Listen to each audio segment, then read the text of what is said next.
Morning বন্ধুরা, welcome back to my channel. আশা করি তোমরা সবাই বেশ ভালোই আছো। আমিও মোটামুটি ঠিকই আছি। তো ওয়েদার তো এই রকমই চলছে আজ প্রায় 10-15 দিন ধরে। যাই হোক, চলো কাজে নেমে পড়ি। আজকে প্রচণ্ড তাড়াহুড়ো আছে, কারণ আজকে হচ্ছে সোমবার আর জন্মাষ্টমী আজকে। তো চলো কি করে দেখি ম্যানেজ করতে পারি এদিকে সব কিছু সংসারের কাজকর্ম করে তারপরে জন্মাষ্টমীর পুজোর জোগাড় করব। তো চলো, পুজোর জোগাড় করতে আমার খুব খুব ভালো লাগে, ওই কারণে আমি তাড়াহুড়ো করে এদিকটা সেরে নিই। দেখো, সংসারের কাজ তো সারতেই হবে। তো আজকে আমার তো উপোস, কিন্তু ওরা তো খাবে, ওই কারণে আমি কোনো রকম চটপট করে একদম তাড়াহুড়ো করে কিছু একটু করে নিই। আর হাঁড়িতে আগেই জল বসিয়ে দিয়েছিলাম একটু বেশি করে, তাই এক মগ জল আমি গরম জল তুলে নিয়ে তারপরে চালটা ধুয়ে দিয়ে দিচ্ছি।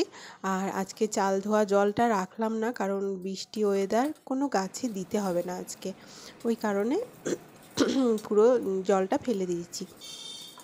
আর এদিকে মুগ ডাল আর অল্প একটুখানি মটর ডাল ছিল, দুটো মিশিয়ে একটুখানি ভেজে নিচ্ছি। আর ওই গরম জলটা যে তুলে রেখেছিলাম, ওই গরম জলটা ডালে দিয়ে দেবো।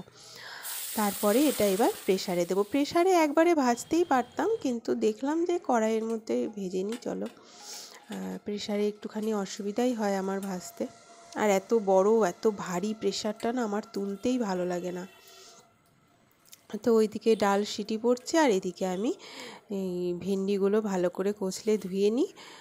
আর নিরামিষের দিন আমি একটু ভেন্ডিটা করতে ভালোবাসি, কারণ ভেন্ডিটা করলে বাবানের আর কিছু চাই না। বাবান ভেন্ডিটা খুবই ভালোবাসে। ভেন্ডি ভাজা, ভেন্ডির তরকারি, ভেন্ডি পোস্ত হলে তো আর কিছুই চাই না, ওর 3 বেলাই খেয়ে নেবে। তো যাই হোক, আমি তো দেখো ভাতও হয়ে গেল আমার, ওদিকে ডালও সেদ্ধ হয়ে গেছে। আর তারপরে আমি ডালটা একটু সোমবার দিয়ে নিই, জিরে আর শুকনো লঙ্কা দিয়ে দিলাম, আর অল্প একটুখানি আদা কুচি করে দিয়ে দিয়েছি, গ্রেট করা আদা দিয়ে দিয়েছি। নিরামিষ ডালে আদাটা দিলে নাকি খুব ভালো ফ্লেভার হয়, তো আমার শাশুড়ি বলে। তো এইভাবে আমি ডালটা করে নিলাম, ভেন্ডিটা ভেজে নেবো। রান্নাবান্না সবই আমার শাশুড়ির কাছ থেকেই শেখা। যখন বিয়ে হয়ে এসেছি তখন কিছুই পারতাম না। তো তখন তো পড়তে পড়তেই বিয়ে হয়ে গেছে, কি করে রান্না করব বলো। এখন যেমন এখনকার মেয়েদের কিন্তু দেখি যে প্রায় 26, 27, 28 বছর বয়সে বিয়ে হয়, কিন্তু আমাদের তো তখন 19-20 বছর বয়সে বিয়ে হয়ে গেছে, মানে পড়তে পড়তেই, গ্র্যাজুয়েশন পুরো কমপ্লিটই করিনি, বিয়ে পাশের আগেই বিয়ে হয়ে গেছে। তো চলো, তো ওই জন্য কোনো পড়তে পড়তে বিয়ে হলে আর কি রান্না শিখবো। বাপের বাড়িতে এমনিই কাজ কম করে মানুষ, আর তার মধ্যে তো পড়তে পড়তে বিয়ে হয়েছে, তো কিছুই শিখিনি। এখানে এসে যাই হোক মোটামুটি শিখেছি রান্নাবান্না। তোমাদের যদি কোনো টিপস থাকে আমাকে দেওয়ার মতো, যে রান্না এইটা না এইটা এইভাবে করলে ভালো হয়, ওভাবে করলে ভালো হয়, তাহলে আমাকে কিন্তু দিও। আমি কিন্তু প্রত্যেকটা দিন শিখছি, প্রত্যেক দিন। তো চলো, এই যে দেখো, কালকে পনির করেছিলাম, সেই মশলাটা আমি হাফটা তুলে রেখেছিলাম। ভেবেছিলাম আজকে আলুর দম করব, কিন্তু দেখছি পটলগুলো নষ্ট হয়ে যাবে, শুকিয়ে যাবে, ওই কারণে আমি আলু পটলের তরকারিটা ওই মশলাটা দিয়েই করলাম। মশলার মধ্যে ছিল আদা, লঙ্কা, টমেটো আর চালমগজ বাটা। তো ওটাই আমি হাফটা তুলে রেখে দিয়েছিলাম, ওইটা দিয়েই করে নিলাম। কারণ কালকেও রান্না হবে না, আজকে জন্মাষ্টমী আর কালকে নন্দোৎসব। কালকে তো আমার শাশুড়ি ভোগ দেয়, ভোগ রান্না করে, তো ওইগুলোই খাওয়া দাওয়া হবে। ওই কারণে আমি পটলগুলো নইলে নষ্ট হয়ে যেত, এত দামি পটল, ওই কারণে করে নিলাম। আর এইদিকে আমি গ্লাসের মধ্যে অল্প একটু মিছরি আর বাতাসা ভিজিয়ে রেখেছিলাম, ওটার মধ্যে একটু লেবু চেপে আমি খেয়ে নেব। কারণ পুরো একদম না নির্জলা উপোস আমি করি না, আমার খুব কষ্ট হয়, শরীরের উপরে প্রচণ্ড এফেক্ট পড়ে, তো ওই কারণে আমি নির্জলা উপোস করি না, আমি জলটা খাই। আর শরবতটা খেলে একটু হাইড্রেট থাকে শরীরটা, ওই কারণে আমি শরবতটা খাই। এই দেখো আমার আলু পটলের তরকারি হয়ে গেছে, আর এইদিকে বাবানকে দিয়ে মিষ্টি আর ফল আনিয়েছি। আর বাবানকে দিয়ে মিষ্টি ফল আনালে ও নিজের পছন্দের সব নিয়ে আসে, মানে যেই মিষ্টি খেতে ওর ভালো লাগে ও সেই মিষ্টি আনবে, যেই ফল ওর ভালো লাগে সেই ফল নিয়ে আসবে, মানে ওর পছন্দের সব নিয়ে আসবে। তো ওকে যা যা বলেছি তাই তাই আনেনি, ও নিজের পছন্দের নিয়ে এসছে। যাই হোক, ওগুলো রেখে দিলাম তুলে পুজো দেব। আর এদিকে এগুলো একটুখানি মেজে নিই, ডালটা খালি হয়েছে, ডালের কৌটোটা ওটাও মেজে নিই। আর সাঁড়াশি আর গ্যাসের ওভেনগুলো মাজতে হবে, কারণ দুধ জাল দিতে হবে, চা করতে হবে। আর ওই কাজের কাকিমা কখন আসবে, দেরি হয় আসতে, তা আমি এগুলো কয়েকটা মেজে নিয়ে, আর গ্লাস গ্লাস তারপরে জগ ওইসব আমি মেজে নিয়ে পুরো পরিষ্কার করে নিই। আর এইবার আমাদের গোপাল বসাবে। গোপাল ছিল না আমাদের রাধাকৃষ্ণ ছিল, তো ওটাই পুজো দেওয়া হতো। তো এইবার শাশুড়ি বলছে গোপাল বসাবে, তো ও আবার শাশুড়িকে নিয়ে গেছে বাজারে, গোপাল আনতে গেছে। তা আমি তাড়াহুড়ো করছি, যাব, নিয়ে আসলে আবার দেখতে যাব গোপাল। তো ওই জন্য আমার এদিকে সব হয়ে গেল। এই দেখো গোপালকে নিয়ে চলে এসছে, আমি ওই জন্য দেখতে এসছি, চলো দেখে নি গোপালকে। ভারী তো, 2.5 কিলো ওজন। ওজন বলেই তো দামটা বেশি বলে। আর 1000 টাকা নিলে সেটা এর থেকে ছোট, এইটুখানি 1000 টাকা হতো। এটা কত পড়লো? এটা 2280 বোধ হয়, তো 2200 দিয়ে আনা। ভালো হয়েছে।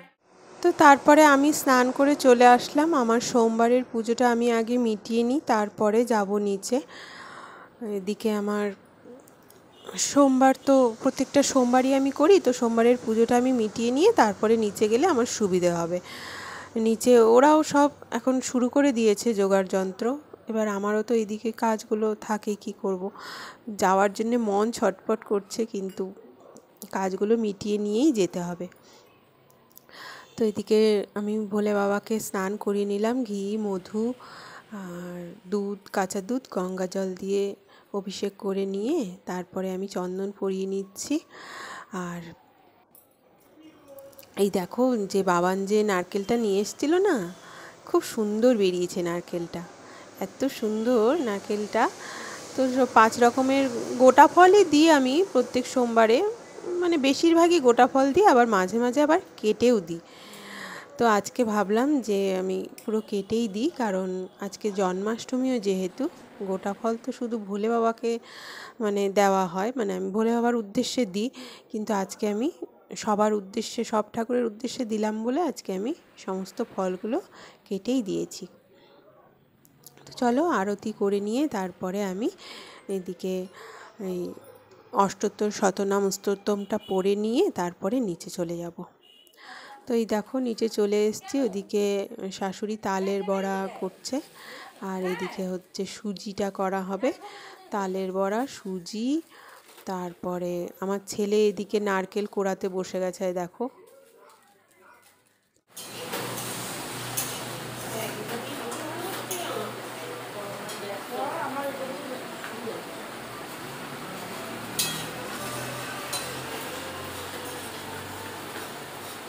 নারকেল পোড়াচ্ছি না ঠোঁট পোড়াচ্ছি, কে জানে বাবা, ঠোঁটটা দাগ বসে গেছিল। এরকম করছিস কেন তুই? কিন্তু ছোটবেলা থেকে, আর এটা তো আমারও হতো, আমি কোনো কাছে আমারও হয়। হ্যাঁ হ্যাঁ হ্যাঁ হ্যাঁ, আমি মেশিন চালাটা থেকে কেন ও ছোটবেলা দেখতে না মারতে যেত, দেখো এরকম দাগ বসে গেছিল। আমারও মুখ টুক দেখে দেখি। আমি কখন টের পাই, আমার কখন হাসি পাই, যখন আমি এডিট করতে যাই ভিডিওটা, কি বাবা মুখের কি অবস্থা।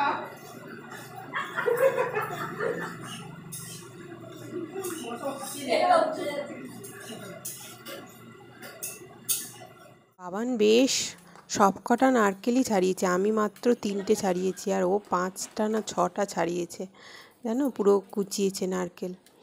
তো এইদিকে নারকেল কোচানো হয়ে গেছে, ক্ষীর হয়ে গেছে, ওইদিকে সুজি প্রায় হয়ে গেছে, আর শাশুড়ি ওদিকে ভাজছে হচ্ছে মালপোয়া, আর এইদিকে হচ্ছে এটা হচ্ছে লুচি, আর এদিকে তালের বড়া হয়ে গেছে, এই দেখো সুজি হয়ে গেছে, ক্ষীর হয়ে গেছে, ছানা হয়ে গেছে, লুচি হচ্ছে। আর এদিকে আমার শাশুড়ি হচ্ছে যেমন রাধাকৃষ্ণকে স্নান করায় ওই রকম করে স্নান করিয়ে পুজো দিয়ে নেবে। আর পুরোহিত এসে তারপরে গোপাল ঠাকুরকে বসাবে, গোপাল ঠাকুরকে স্নান করাবে, মানে প্রথম গোপাল ঠাকুরকে পুরোহিতই স্নান করাবে। পবিত্র পবিত্রবান সর্ব অবস্থানগত বিবাহ সবাইকে অভ্যন্তর সূচি ওম সূচি ওম সূচি ওম সূচি ওম নম দশ কলাতলায় নম দ্বাদশ কলাতলায় নম ষোড়শ কলাতলায় নম সূর্যমন্ডলায় নম সুষণ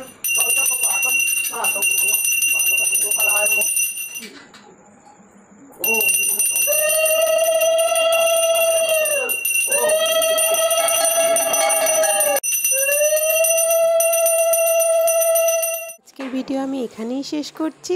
তোমরা সবাই খুব ভালো থেকো, সুস্থ থেকো। রাধে রাধে, জয় শ্রীকৃষ্ণ, জয় গোবিন্দ, জয় গোপালা।